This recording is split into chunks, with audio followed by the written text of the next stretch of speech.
El ministerio clamor final del tercer ángel presenta el libro en audio, El último gran conflicto. Capítulo 8. El tiempo de angustia. Y en aquel tiempo se levantará Miguel, el gran príncipe que está por los hijos de tu pueblo, y será tiempo de angustia, cual nunca fue después que hubo gente hasta entonces, mas en aquel tiempo será libertado tu pueblo, todos los que se hallaren escritos en el libro. Daniel 12, 1. Cuando termine el mensaje del tercer ángel, la misericordia divina no intercederá más por los habitantes culpables de la tierra. El pueblo de Dios habrá cumplido su obra, habrá recibido la lluvia tardía, el refrigerio de la presencia del Señor, y estará preparado para la hora de prueba que le espera. Los ángeles se apuran, van y vienen de acá para allá en el cielo. Un ángel que regresa de la tierra anuncia que su obra está terminada, el mundo ha sido sometido a la prueba final, y todos los que han resultado fieles a los preceptos divinos han recibido el sello del Dios vivo. Entonces Jesús dejará de interceder en el santuario celestial. Levantará sus manos y con gran voz dirá: hecho es, y todas las huestes de los ángeles depositarán sus coronas mientras él anuncia en tono solemne: en el que es injusto, sea injusto aún, y el que es sucio, sea sucio aún, y el que es justo, sea justo aún, y el que es santo, sea aún santo. Apocalipsis 22, 11 vm. Cada caso ha sido fallado para vida o para muerte. Cristo ha hecho propiciación por su pueblo y borrado sus pecados. El número de sus súbditos está completo, el reino, y el señorío y la majestad de los reinos debajo de todo el cielo, van a ser dados a los herederos de la salvación, y Jesús va a reinar como Rey de reyes y Señor de señores. Cuando él abandone el santuario, las tinieblas envolverán a los habitantes de la tierra. Durante ese tiempo terrible, los justos deben vivir sin intercesor, a la vista del santo Dios. Nada refrena ya a los malos y Satanás domina por completo a los impenitentes empedernidos. La paciencia de Dios ha concluido. El mundo ha rechazado su misericordia, despreciado su amor y pisoteado su ley. Los impíos han dejado concluir su tiempo de gracia. El Espíritu de Dios, al que se opusieran obstinadamente, acabó por apartarse de ellos. Desamparados ya de la gracia divina, están a merced de Satanás, el cual sumirá entonces a los habitantes de la tierra en una gran tribulación final. Como los ángeles de Dios dejen ya de contener los vientos violentos de las pasiones humanas, todos los elementos de contención se desencadenarán.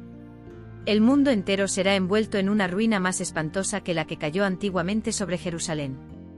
Un solo ángel dio muerte a todos los primogénitos de los egipcios y llenó al país de duelo. Cuando David ofendió a Dios al tomar censo del pueblo, un ángel causó la terrible mortandad con la cual fue castigado su pecado. El mismo poder destructor ejercido por santos ángeles cuando Dios se lo ordena, lo ejercerán los ángeles malvados cuando Él lo permita. Hay fuerzas actualmente listas que no esperan más que el permiso divino para sembrar la desolación por todas partes. Los que honran la ley de Dios han sido acusados de atraer los castigos de Dios sobre la tierra, y se los mirará como si fueran causa de las terribles convulsiones de la naturaleza y de las luchas sangrientas entre los hombres, que llenarán la tierra de aflicción. El poder que acompañe la última amonestación enfurecerá a los malvados, su ira se ensañará contra todos los que hayan recibido el mensaje, y Satanás despertará el espíritu de odio y persecución en un grado de intensidad aún mayor. Cuando la presencia de Dios se retiró de la nación judía, tanto los sacerdotes como el pueblo lo ignoraron.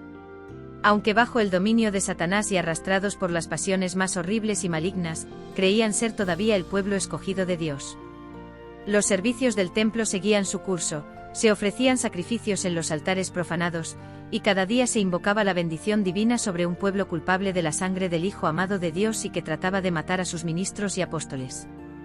Así también, cuando la decisión irrevocable del santuario haya sido pronunciada y el destino del mundo haya sido determinado para siempre, los habitantes de la tierra no lo sabrán. Las formas de la religión seguirán en vigor entre las muchedumbres de en medio de las cuales el Espíritu de Dios se habrá retirado finalmente, y el celo satánico con el cual el príncipe del mal ha de inspirarlas para que cumplan sus crueles designios, se asemejará al celo por Dios. Una vez que el sábado llegue a ser el punto especial de controversia en toda la cristiandad y las autoridades religiosas y civiles se unan para imponer la observancia del domingo, la negativa persistente por parte de una pequeña minoría, de ceder a la exigencia popular, la convertirá en objeto de execración universal. Se demandará con insistencia que no se tolere a los pocos que se oponen a una institución de la Iglesia y a una ley del Estado, pues vale más que esos pocos sufran y no que naciones enteras sean precipitadas a la confusión y anarquía. Este mismo argumento fue presentado contra Cristo hace 1800 años por los príncipes del pueblo. Nos conviene, dijo el astuto Caifás, que un hombre muera por el pueblo, y no que toda la nación se pierda. Juan 11:50. Este argumento parecerá concluyente y finalmente se expedirá contra todos los que santifiquen el sábado un decreto que los declare merecedores de las penas más severas y autorice al pueblo para que, pasado cierto tiempo, los mate. El romanismo en el Viejo Mundo y el protestantismo apóstata en la América del Norte actuarán de la misma manera contra los que honren todos los preceptos divinos. El pueblo de Dios se verá entonces sumido en las escenas de aflicción y angustia descritas por el profeta y llamadas el tiempo de la apretura de Jacob, porque así ha dicho Jehová: hemos oído voz de temblor, espanto, y no paz, hanse tornado pálidos todos los rostros. Ah, cuán grande es aquel día, tanto que no hay otro semejante a él, tiempo de angustia para Jacob, más de ella será librado. Jeremías 30, 5-7. La noche de la aflicción de Jacob, cuando luchó en oración para ser librado de manos de Esaú, Génesis 32, 24-30, representa la prueba por la que pasará el pueblo de Dios en el tiempo de angustia. Debido al engaño practicado para asegurarse la bendición que su padre intentaba dar a Esaú, Jacob había huido para salvar su vida, atemorizado por las amenazas de muerte que profería su hermano. Después de haber permanecido muchos años en el destierro, se puso en camino por mandato de Dios para regresar a su país, con sus mujeres, sus hijos, sus rebaños y sus ganados. Al acercarse a los términos del país se llenó de terror al tener noticia de que Esaú se acercaba al frente de una compañía de guerreros, sin duda para vengarse de él. Los que acompañaban a Jacob, sin armas e indefensos, parecían destinados a caer irremisiblemente víctimas de la violencia y la matanza. A esta angustia y a este temor que lo tenían abatido se agregaba el peso abrumador de los reproches que se hacía a sí mismo, pues era su propio pecado el que le había puesto a él y a los suyos en semejante trance. Su única esperanza se cifraba en la misericordia de Dios, su único amparo debía ser la oración. Sin embargo, hizo cuanto estuvo de su parte para dar reparación a su hermano por el agravio que le había inferido y para evitar el peligro que le amenazaba. Así deberán hacer los discípulos de Cristo al acercarse el tiempo de angustia, procurar que el mundo los conozca bien, a fin de desarmar los prejuicios y evitar los peligros que amenazan la libertad de conciencia. Después de haber despedido a su familia para que no presenciara su angustia, Jacob permaneció solo para interceder con Dios. Confiesa su pecado y reconoce agradecido la bondad de Dios para con él, a la vez que humillándose profundamente invoca en su favor el pacto hecho con sus padres y las promesas que le fueran hechas a él mismo en su visión en Betel y en tierra extraña. Llegó la hora crítica de su vida, todo está en peligro. En las tinieblas y en la soledad sigue orando y humillándose ante Dios. De pronto una mano se apoya en su hombro. Se le figura que un enemigo va a matarle, y con toda la energía de la desesperación lucha con él. Cuando el día empieza a rayar, el desconocido hace uso de su poder sobrenatural. Al sentir su toque, el hombre fuerte parece quedar paralizado y cae, impotente, tembloroso y suplicante, sobre el cuello de su misterioso antagonista. Jacob sabe entonces que es con el ángel de la alianza con quien ha luchado. Aunque incapacitado y presa de los más agudos dolores, no ceja en su propósito. Durante mucho tiempo ha sufrido perplejidades, remordimientos y angustia a causa de su pecado. Ahora debe obtener la seguridad de que ha sido perdonado. El visitante celestial parece estar por marcharse, pero Jacob se aferra a él y le pide su bendición. El ángel le insta: suéltame, que ya raya el alba, pero el patriarca exclama: no te soltaré hasta que me hayas bendecido. Qué confianza, qué firmeza y qué perseverancia las de Jacob. Si estas palabras le hubiesen sido dictadas por el orgullo y la presunción, Jacob hubiera caído muerto, pero lo que se las inspiraba era más bien la seguridad del que confiesa su flaqueza e indignidad, y sin embargo confía en la misericordia de un Dios que cumple su pacto. Luchó con el ángel, y prevaleció. Oseas 12, 4, vm. Mediante la humillación, el arrepentimiento y la sumisión, aquel mortal pecador y sujeto al error, prevaleció sobre la majestad del cielo. Se aferró tembloroso a las promesas de Dios, y el amor infinito no pudo rechazar la súplica del pecador. Como señal de su triunfo y como estímulo para que otros imitasen su ejemplo, se le cambió el nombre, en lugar del que recordaba su pecado, recibió otro que conmemoraba su victoria. Y al prevalecer Jacob con Dios, obtuvo la garantía de que prevalecería al luchar con los hombres. Ya no temía arrostrar la ira de su hermano, pues el Señor era su defensa. Satanás había acusado a Jacob ante los ángeles de Dios y pretendía tener derecho a destruirle por causa de su pecado, había inducido a Esaú a que marchase contra él, y durante la larga noche de lucha del patriarca, Satanás procuró embargarle con el sentimiento de su culpabilidad para desanimarlo y apartarlo de Dios. Jacob fue casi empujado a la desesperación, pero sabía que sin la ayuda de Dios perecería. Se había arrepentido sinceramente de su gran pecado, y apelaba a la misericordia de Dios. No se dejó desviar de su propósito, sino que se adhirió firmemente al ángel e hizo su petición con ardientes clamores de agonía, hasta que prevaleció. Así como Satanás influyó en Esaú para que marchase contra Jacob, así también instigará a los malos para que destruyan al pueblo de Dios en el tiempo de angustia. Como acusó a Jacob, acusará también al pueblo de Dios. Cuenta a las multitudes del mundo entre sus súbditos, pero la pequeña compañía de los que guardan los mandamientos de Dios resiste a su pretensión a la supremacía. Si pudiese hacerlos desaparecer de la tierra, su triunfo sería completo. Ve que los ángeles protegen a los que guardan los mandamientos e infiere que sus pecados les han sido perdonados, pero no sabe que la suerte de cada uno de ellos ha sido resuelta en el santuario celestial.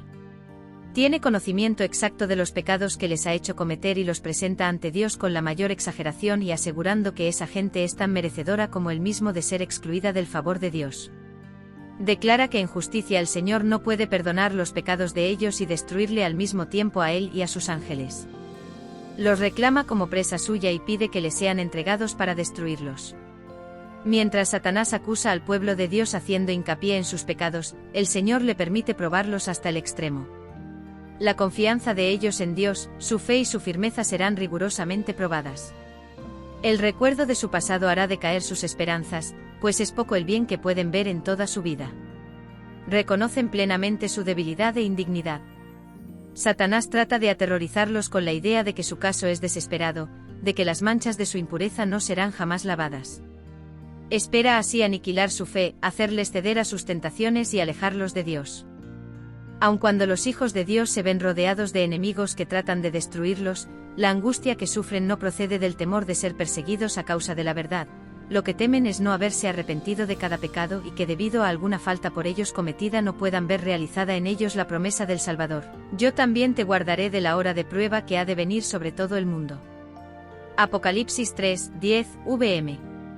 Si pudiesen tener la seguridad del perdón, no retrocederían ante las torturas ni la muerte.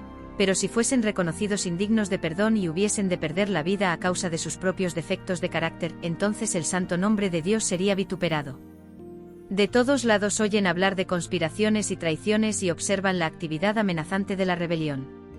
Eso hace nacer en ellos un deseo intensísimo de ver acabarse la apostasía y de que la maldad de los impíos llegue a su fin.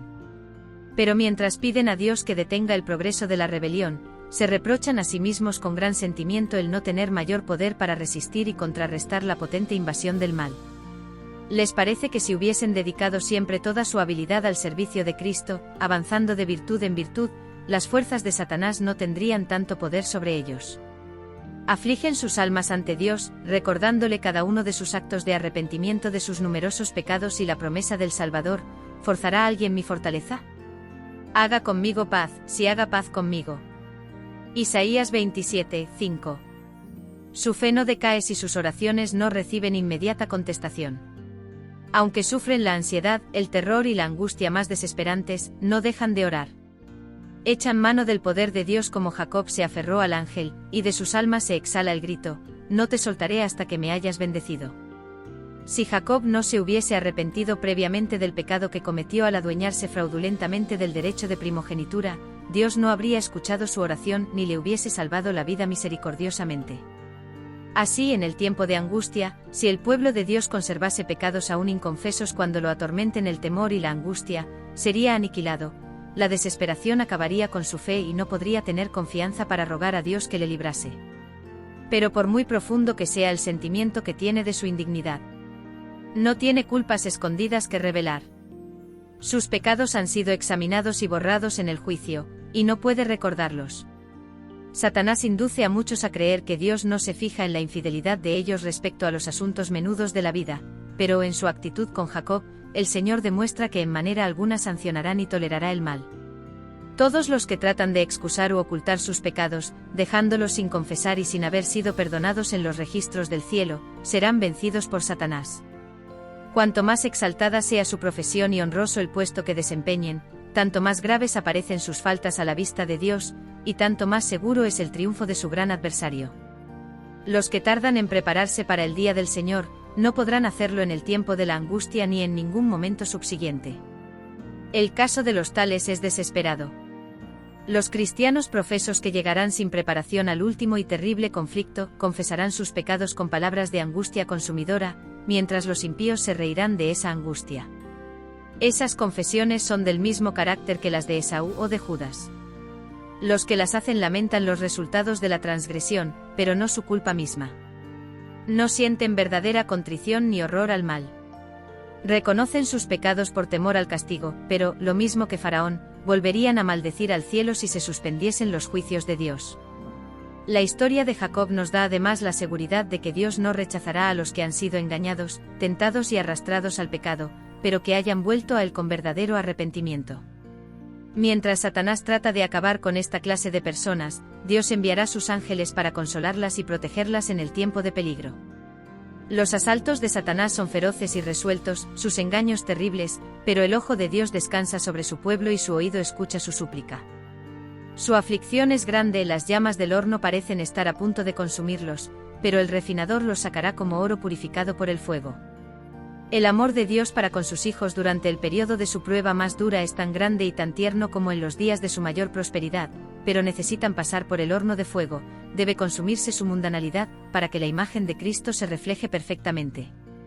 Los tiempos de apuro y angustia que nos esperan requieren una fe capaz de soportar el cansancio, la demora y el hambre, una fe que no desmaye a pesar de las pruebas más duras. El tiempo de gracia les es concedido a todos a fin de que se preparen para aquel momento. Jacob prevaleció porque fue perseverante y resuelto. Su victoria es prueba evidente del poder de la oración importuna. Todos los que se aferren a las promesas de Dios como lo hizo él, y que sean tan sinceros como él lo fue, tendrán tan buen éxito como él. Los que no están dispuestos a negarse a sí mismos, a luchar desesperadamente ante Dios y a orar mucho y con empeño para obtener su bendición, no lo conseguirán. Cuán pocos cristianos saben lo que es luchar con Dios. Cuán pocos son los que jamás suspiraron por Dios con ardor hasta tener como en tensión todas las facultades del alma. Cuando olas de indecible desesperación envuelven al suplicante, cuán raro es verle atenerse con fe inquebrantable a las promesas de Dios. Los que solo ejercitan poca fe, están en mayor peligro de caer bajo el dominio de los engaños satánicos y del decreto que violentará las conciencias. Y aun en caso de soportar la prueba, en el tiempo de angustia se verán sumidos en mayor aflicción porque no se habrán acostumbrado a confiar en Dios. Las lecciones de fe que hayan descuidado, tendrán que aprenderlas bajo el terrible peso del desaliento. Deberíamos aprender ahora a conocer a Dios, poniendo a prueba sus promesas. Los ángeles toman nota de cada oración ferviente y sincera. Sería mejor sacrificar nuestros propios gustos antes que descuidar la comunión con Dios. La mayor pobreza y la más absoluta abnegación, con la aprobación divina, valen más que las riquezas, los honores, las comodidades y amistades sin ella. Debemos darnos tiempo para orar. Si nos dejamos absorber por los intereses mundanos, el Señor puede darnos ese tiempo que necesitamos, quitándonos nuestros ídolos, ya sean estos oro, casas o tierras feraces. La juventud no se dejaría seducir por el pecado si se negase a entrar en otro camino que aquel sobre el cual pudiera pedir la bendición de Dios.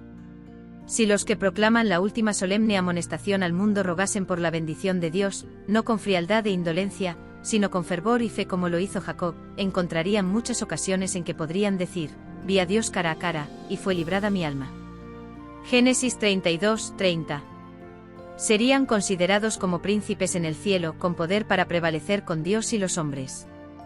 El tiempo de angustia, cual nunca fue después que hubo gente, se iniciará pronto, y para entonces necesitaremos tener una experiencia que hoy por hoy no poseemos y que muchos no pueden lograr debido a su indolencia.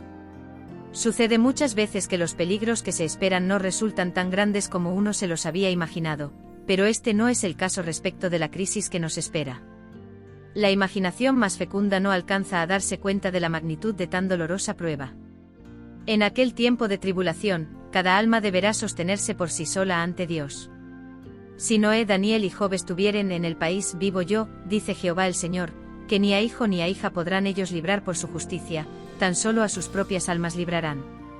Ezequiel 14:20 vm. Ahora, mientras que nuestro gran sumo sacerdote está haciendo propiciación por nosotros, debemos tratar de llegar a la perfección en Cristo. Nuestro Salvador no pudo ser inducido a ceder a la tentación ni siquiera en pensamiento. Satanás encuentra en los corazones humanos algún asidero en que hacerse firme, es tal vez algún deseo pecaminoso que se acaricia, por medio del cual la tentación se fortalece. Pero Cristo declaró al hablar de sí mismo: viene el príncipe de este mundo, mas no tiene nada en mí. Juan 14:30. Satanás no pudo encontrar nada en el Hijo de Dios que le permitiese ganar la victoria. Cristo guardó los mandamientos de su Padre y no hubo en él ningún pecado de que Satanás pudiese sacar ventaja. Esta es la condición en que deben encontrarse los que han de poder subsistir en el tiempo de angustia. En esta vida es donde debemos separarnos del pecado por la fe en la sangre expiatoria de Cristo. Nuestro amado Salvador nos invita a que nos unamos a Él, a que unamos nuestra flaqueza con su fortaleza, nuestra ignorancia con su sabiduría, nuestra indignidad con sus méritos. La providencia de Dios es la escuela en la cual debemos aprender a tener la mansedumbre y humildad de Jesús. El Señor nos está presentando siempre, no el camino que escogeríamos y que nos parecería más fácil y agradable, sino el verdadero, el que lleva a los fines verdaderos de la vida. De nosotros está, pues, que cooperemos con los factores que Dios emplea, en la tarea de conformar nuestros caracteres con el modelo divino. Nadie puede descuidar o aplazar esta obra sin grave peligro para su alma. El apóstol Juan, estando en visión, oyó una gran voz que exclamaba en el cielo: «¡Ay de los moradores de la tierra y del mar! Porque el diablo ha descendido a vosotros, teniendo grande ira, sabiendo que tiene poco tiempo». Apocalipsis 12:12. Espantosas son las escenas que provocaron esta exclamación de la voz celestial. La ira de Satanás crece a medida que se va acercando el fin, y su obra de engaño y destrucción culminará durante el tiempo de angustia. Pronto aparecerán en el cielo signos pavorosos de carácter sobrenatural, en prueba del poder milagroso de los demonios. Los espíritus de los demonios irán en busca de los reyes de la tierra y por todo el mundo para aprisionar a los hombres con engaños e inducirlos a que se unan a Satanás en su última lucha contra el gobierno de Dios. Mediante estos agentes, tanto los príncipes como los súbditos serán engañados. Surgirán entes que se darán por el mismo Cristo y reclamarán los títulos y el culto que pertenecen al Redentor del mundo. Harán curaciones milagrosas y asegurarán haber recibido del cielo revelaciones contrarias al testimonio de las Sagradas Escrituras. El acto capital que coronará el gran drama del engaño será que el mismo Satanás se dará por el Cristo. Hace mucho que la Iglesia profesa esperar el advenimiento del Salvador como consumación de sus esperanzas. Pues bien, el gran engañador simulará que Cristo habrá venido. En varias partes de la tierra, Satanás se manifestará a los hombres como ser majestuoso, de un brillo deslumbrador, parecido a la descripción que del Hijo de Dios da Juan en el Apocalipsis. Apocalipsis 1, 13-15. La gloria que le rodee superará cuanto hayan visto los ojos de los mortales. El grito de triunfo repercutirá por los aires: Cristo ha venido. Cristo ha venido. El pueblo se postrará en adoración ante él, mientras levanta sus manos y pronuncia una bendición sobre ellos como Cristo bendecía a sus discípulos cuando estaba en la tierra. Su voz es suave y acompasada aunque llena de melodía. En tono amable y compasivo, enuncia algunas de las verdades celestiales y llenas de gracia que pronunciaba el Salvador, cura las dolencias del pueblo, y luego, en su fementido carácter de Cristo, asegura haber mudado el día de reposo del sábado al domingo y manda a todos que santifiquen el día bendecido por él. Declara que aquellos que persisten en santificar el séptimo día blasfeman su nombre porque se niegan a oír a sus ángeles, que les fueron enviados con la luz de la verdad. Es el engaño más poderoso y resulta casi irresistible. Como los samaritanos fueron engañados por Simón el mago, así también las multitudes, desde los más pequeños hasta los mayores, creen en ese sortilegio y dicen: este es el poder de Dios llamado grande. Hechos 8, 10, VNC. Pero el pueblo de Dios no se extraviará. Las enseñanzas del falso Cristo no están de acuerdo con las Sagradas Escrituras. Su bendición va dirigida a los que adoran la bestia y su imagen, precisamente aquellos sobre quienes dice la Biblia que la ira de Dios será derramada sin mezcla. Además, no se le permitirá a Satanás contrahacer la manera en que vendrá Jesús. El Salvador previno a su pueblo contra este engaño y predijo claramente cómo será su segundo advenimiento. Porque se levantarán falsos cristos y falsos profetas, y darán señales grandes y prodigios, de tal manera que engañarán, si es posible, aun a los escogidos. Así que si os dijeren: he aquí en el desierto está, no salgáis, he aquí en las cámaras, no creáis. Porque como el relámpago que sale del oriente y se muestra hasta el occidente, así será también la venida del Hijo del Hombre.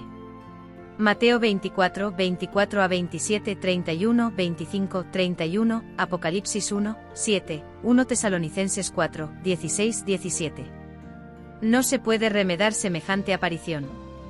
Todos la conocerán y el mundo entero la presenciará.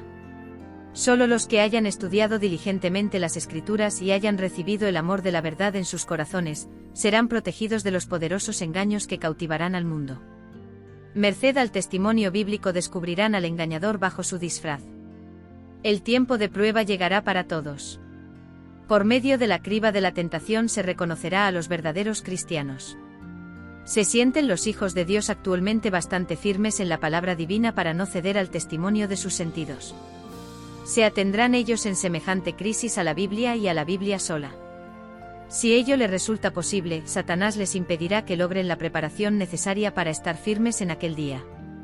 Dispondrá las cosas de modo que el camino les esté obstruido, los aturdirá con bienes terrenales, les hará llevar una carga pesada y abrumadora para que sus corazones se sientan recargados con los cuidados de esta vida y que el día de la prueba los sorprenda como ladrón. Cuando el decreto promulgado por los diversos príncipes y dignatarios de la cristiandad contra los que observan los mandamientos, suspenda la protección y las garantías del gobierno y los abandone a los que tratan de aniquilarlos, el pueblo de Dios huirá de las ciudades y de los pueblos y se unirá en grupos para vivir en los lugares más desiertos y solitarios. Muchos encontrarán refugio en puntos de difícil acceso en las montañas. Como los cristianos de los valles del Piamonte convertirán los lugares elevados de la tierra en santuarios suyos y darán gracias a Dios por las fortalezas de rocas. Isaías 33, 16. Pero muchos seres humanos de todas las naciones y de todas clases, grandes y pequeños, ricos y pobres, negros y blancos, serán arrojados en la más injusta y cruel servidumbre. Los amados de Dios pasarán días penosos, encadenados, encerrados en cárceles, sentenciados a muerte, algunos abandonados adrede para morir de hambre y sed en sombríos y repugnantes calabozos. Ningún oído humano escuchará sus lamentos, ninguna mano humana se aprontará a socorrerlos. ¿Olvidará el Señor a su pueblo en esa hora de prueba? ¿Olvidó acaso al fiel Noé cuando sus juicios cayeron sobre el mundo antediluviano? ¿Olvidó acaso a Lot cuando cayó fuego del cielo para consumir las ciudades de la llanura? ¿Se olvidó de José cuando estaba rodeado de idólatras en Egipto? ¿O de Elías cuando el juramento de Jezabel le amenazaba con la suerte de los profetas de Baal? ¿Se olvidó de Jeremías en el obscuro y húmedo pozo en donde había sido echado? ¿Se olvidó acaso de los 3 jóvenes en el horno ardiente o de Daniel en el foso de los leones? Sión empero ha dicho: me ha abandonado Jehová, y el Señor se ha olvidado de mí. ¿Se olvidará acaso la mujer de su niño mamante, de modo que no tenga compasión del hijo de sus entrañas? Aun las tales le pueden olvidar, mas no me olvidaré yo de ti. He aquí que sobre las palmas de mis manos te traigo esculpida. Isaías 49, 14 a 16, vm. El Señor de los ejércitos ha dicho: aquel que os toca a vosotros, le toca a él en la niña de su ojo. Zacarías 2, 8, vm. Aunque los enemigos los arrojen a la cárcel, las paredes de los calabozos no pueden interceptar la comunicación entre sus almas y Cristo. Aquel que conoce todas sus debilidades, que ve todas sus pruebas, está por encima de todos los poderes de la tierra, y acudirán ángeles a sus celdas solitarias, trayéndoles luz y paz del cielo. La prisión se volverá palacio, pues allí moran los que tienen mucha fe, y los lóbregos muros serán alumbrados con luz celestial, como cuando Pablo y Silas oraron y alabaron a Dios a medianoche en el calabozo de Filipos. Los juicios de Dios caerán sobre los que traten de oprimir y aniquilar a su pueblo. Su paciencia para con los impíos da a estos alas en sus transgresiones, pero su castigo no será menos seguro ni terrible por mucho que haya tardado en venir. Jehová se levantará como en el monte Perasim, y se indignará como en el valle de Gabaón, para hacer su obra extraña, y para ejecutar su acto extraño. Isaías 28, 21 vm. Para nuestro Dios misericordioso la tarea de castigar resulta extraña. Vivo yo, dice el Señor Jehová, que no quiero la muerte del impío.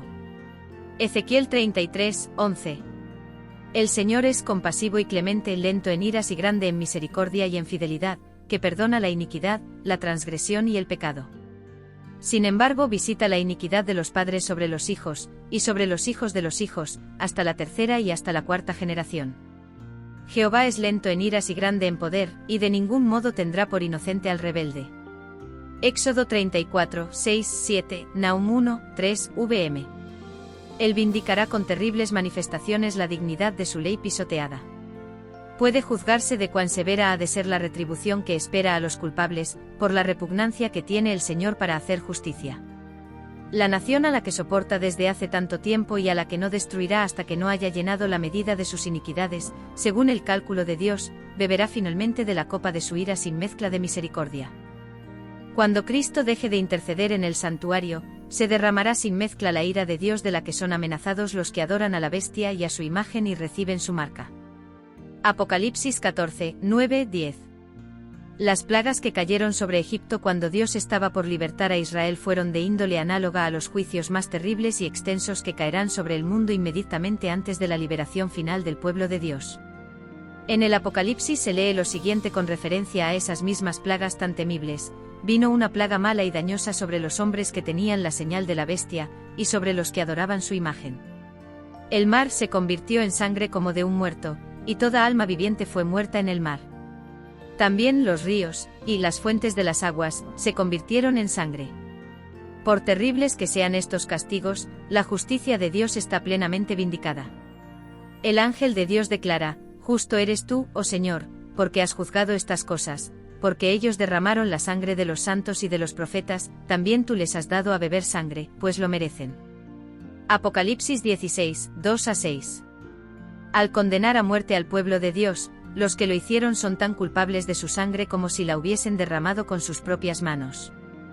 Del mismo modo, Cristo declaró que los judíos de su tiempo eran culpables de toda la sangre de los santos varones que había sido derramada desde los días de Abel, pues estaban animados del mismo espíritu y estaban tratando de hacer lo mismo que los asesinos de los profetas.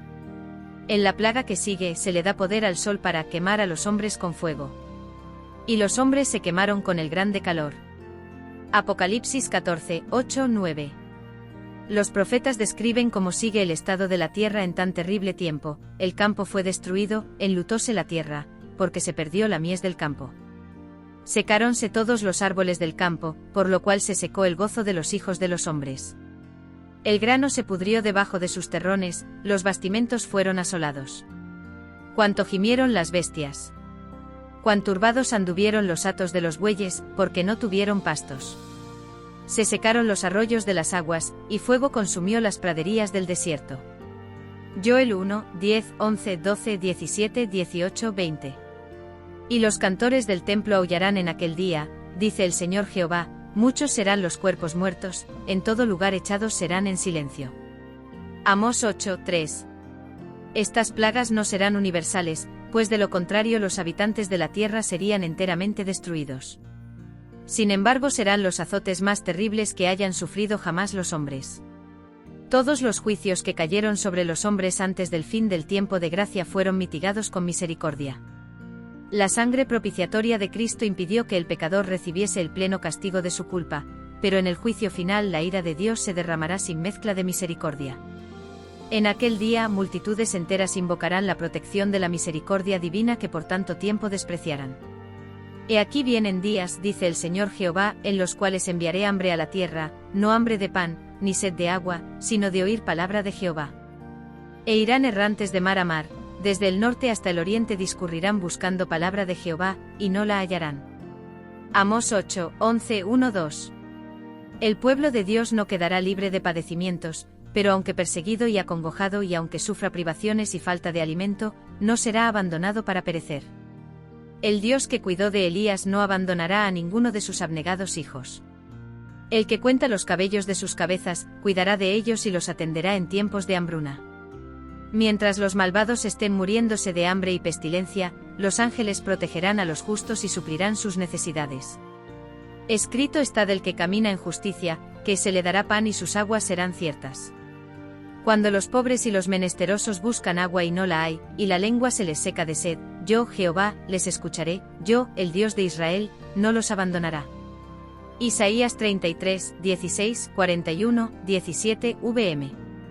Mas aunque la higuera no floreciere y no hubiere fruto en la vid, aunque faltare el producto del olivo, y los campos nada dieren de comer, aunque las ovejas fueren destruidas del aprisco, y no hubiere vacas en los pesebres, sin embargo los que teman a Jehová se regocijarán en él y se alegrarán en el Dios de su salvación. Habacuc 3 y 17-18 vm. Jehová es tu guardador, Jehová es tu sombra a tu mano derecha. El sol no te fatigará de día, ni la luna de noche. Jehová te guardará de todo mal, él guardará tu alma. Y él te librará del lazo del cazador, de la peste destruidora. Con sus plumas te cubrirá, y debajo de sus alas estarás seguro, escudo y adarga es su verdad. No tendrás temor de espanto nocturno, ni de saeta que vuele de día, ni de pestilencia que ande en oscuridad, ni de mortandad que en medio del día destruya. Caerán a tu lado 1000 y 10.000 a tu diestra, mas a ti no llegará. Ciertamente con tus ojos mirarás, y verás la recompensa de los impíos. Porque tú has puesto a Jehová, que es mi esperanza, al Altísimo por tu habitación, no te sobrevendrá mal, ni plaga tocará tu morada. Salmos 121, 5-7, 91, 3-10. Sin embargo, por lo que ven los hombres, parecería que los hijos de Dios tuviesen que sellar pronto su destino con su sangre, como lo hicieron los mártires que los precedieron. Ellos mismos empiezan a temer que el Señor los deje perecer en las manos homicidas de sus enemigos. Es un tiempo de terrible agonía. De día y de noche claman a Dios para que los libre. Los malos triunfan y se oye este grito de burla: ¿dónde está ahora vuestra fe? ¿Por qué no os libra Dios de nuestras manos si sois verdaderamente su pueblo? Pero mientras esos fieles cristianos aguardan, recuerdan que cuando Jesús estaba muriendo en la cruz del Calvario los sacerdotes y príncipes gritaban en tono de mofa: a otros salvó, a sí mismo no puede salvar, si es el Rey de Israel, descienda ahora de la cruz, y creeremos en él. Mateo 27, 42. Como Jacob, todos luchan con Dios. Sus semblantes expresan la agonía de sus almas. Están pálidos, pero no dejan de orar con fervor. Si los hombres tuviesen la visión del cielo, verían compañías de ángeles poderosos en fuerza estacionados en torno de los que han guardado la palabra de la paciencia de Cristo. Con ternura y simpatía, los ángeles han presenciado la angustia de ellos y han escuchado sus oraciones. Aguardan la orden de su jefe para arrancarlos al peligro. Pero tienen que esperar un poco más. El pueblo de Dios tiene que beber de la copa y ser bautizado con el bautismo. La misma dilación que es tan penosa para ellos, es la mejor respuesta a sus oraciones. Mientras procuran esperar con confianza que el Señor obre, son inducidos a ejercitar su fe, esperanza y paciencia como no lo hicieron durante su experiencia religiosa anterior. Sin embargo, el tiempo de angustia será acortado por amor de los elegidos. ¿Y acaso Dios no defenderá la causa de sus escogidos, que claman a él día y noche? Os digo que defenderá su causa presto. Lucas 18, 7, 8 vm. El fin vendrá más pronto de lo que los hombres esperan. El trigo será recogido y atado en gavillas para el granero de Dios, la cizaña será amarrada en haces para los fuegos destructores. Los centinelas celestiales, fieles a su cometido, siguen vigilando. Por más que un decreto general haya fijado el tiempo en que los observadores de los mandamientos puedan ser muertos, sus enemigos, en algunos casos, se anticiparán al decreto y tratarán de quitarles la vida antes del tiempo fijado. Pero nadie puede atravesar el cordón de los poderosos guardianes colocados en torno de cada fiel. Algunos son atacados al huir de las ciudades y villas. Pero las espadas levantadas contra ellos se quiebran y caen como si fueran de paja. Otros son defendidos por ángeles en forma de guerreros. En todos los tiempos Dios se valió de santos ángeles para socorrer y librar a su pueblo. Los seres celestiales tomaron parte activa en los asuntos de los hombres. Aparecieron con vestiduras que relucían como el rayo, vinieron como hombres en traje de caminantes. Hubo casos en que aparecieron ángeles en forma humana a los siervos de Dios. Descansaron bajo los robles al mediodía como si hubiesen estado cansados. Aceptaron la hospitalidad en hogares humanos. Sirvieron de guías a viajeros extraviados. Con sus propias manos encendieron los fuegos del altar. Abrieron las puertas de las cárceles y libertaron a los siervos del Señor. Vestidos de la armadura celestial, vinieron para quitar la piedra de sepulcro del Salvador. A menudo suele haber ángeles en forma humana en las asambleas de los justos, y visitan también las de los impíos, como lo hicieron en Sodoma para tomar nota de sus actos y para determinar si excedieron los límites de la paciencia de Dios. El Señor se complace en la misericordia, así que por causa de los pocos que le sirven verdaderamente, mitiga las calamidades y prolonga el estado de tranquilidad de las multitudes. Los que pecan contra Dios no se dan cuenta de que deben la vida a los pocos fieles a quienes les gusta ridiculizar y oprimir. Aunque los gobernantes de este mundo no lo sepan, ha sido frecuente que en sus asambleas hablaran ángeles. Ojos humanos los han mirado, oídos humanos han escuchado sus llamamientos, labios humanos se han opuesto a sus indicaciones y han puesto en ridículo sus consejos, y hasta manos humanas los han maltratado. En las salas de consejo y en los tribunales, estos mensajeros celestiales han revelado sus grandes conocimientos de la historia de la humanidad y se han demostrado más capaces de defender la causa de los oprimidos que los abogados más hábiles y más elocuentes. Han frustrado propósitos y atajado males que habrían atrasado en gran manera la obra de Dios y habrían causado grandes padecimientos a su pueblo. En la hora de peligro y angustia, el ángel de Jehová acampa en derredor de los que le temen, y los defiende. Salmo 34, 7. El pueblo de Dios espera con ansia las señales de la venida de su rey. Y cuando se les pregunta a los centinelas, ¿qué hay de la noche?, se oye la respuesta terminante: en la mañana viene, y también la noche. Isaías 21, 11, 12 vm. La luz dora las nubes que coronan las cumbres. Pronto su gloria se revelará. El sol de justicia está por salir. Tanto la mañana como la noche van a principiar, la mañana del día eterno para los justos y la noche perpetua para los impíos. Mientras el pueblo militante de Dios dirige con empeño sus oraciones a Dios, el velo que los separa del mundo invisible parece estar casi descorrido. Los cielos se encienden con la aurora del día eterno, y cual melodía de cánticos angélicos llegan a sus oídos las palabras: manteneos firmes en vuestra fidelidad. Ya os llega ayuda. Cristo, el vencedor todopoderoso, ofrece a sus cansados soldados una corona de gloria inmortal, y su voz se deja oír por las puertas entornadas: he aquí que estoy con vosotros. No temáis. Conozco todas vuestras penas, he cargado con vuestros dolores. No estáis lidiando contra enemigos desconocidos. He peleado en favor vuestro, y en mi nombre sois más que vencedores. Nuestro amado Salvador nos enviará ayuda en el momento mismo en que la necesitemos. El camino del cielo quedó consagrado por sus pisadas. Cada espina que hiere nuestros pies hirió también los suyos. Él cargó antes que nosotros la cruz que cada uno de nosotros ha de cargar. El Señor permite los conflictos a fin de preparar al alma para la paz. El tiempo de angustia es una prueba terrible para el pueblo de Dios, pero es el momento en que todo verdadero creyente debe mirar hacia arriba a fin de que por la fe pueda ver el arco de la promesa que le envuelve. Cierto, tornarán los redimidos de Jehová, volverán a Sión cantando, y gozo perpetuo será sobre sus cabezas, poseerán gozo y alegría, y el dolor y el gemido huirán. Yo soy vuestro consolador. ¿Quién eres tú para que tengas temor de hombre que es mortal, del Hijo del Hombre que por heno será contado? Y hasta ya olvidado. De Jehová tu Hacedor, y todo el día temiste continuamente del furor del que aflige, cuando se disponía para destruir, mas, ¿en dónde está el furor del que aflige? El preso se da prisa para ser suelto por no morir en la mazmorra, ni que le falte su pan. Empero yo Jehová, que parto la mar, y suenan sus ondas, soy tu Dios, cuyo nombre es Jehová de los ejércitos. Y en tu boca he puesto mis palabras, y con la sombra de mi mano te cubrí. Isaías 51, 11 a 16. Oye pues ahora esto, miserable ebria, y no de vino, así dijo tu Señor Jehová, y tu Dios, el cual pleitea por su pueblo: he aquí he quitado de tu mano el cáliz de aturdimiento, la hez del cáliz de mi furor, nunca más lo beberás, y ponerlo en mano de tus angustiadores que dijeron a tu alma: encórvate y pasaremos. Y tú pusiste tu cuerpo como tierra, y como camino, a los que pasan.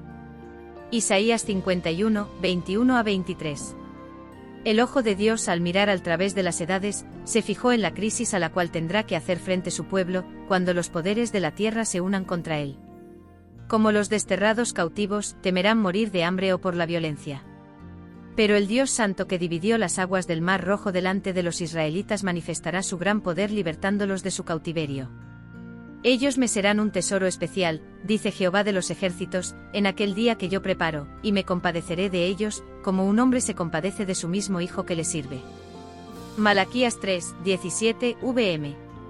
Si la sangre de los fieles siervos de Cristo fuese entonces derramada, no sería ya, como la sangre de los mártires, semilla destinada a dar una cosecha para Dios.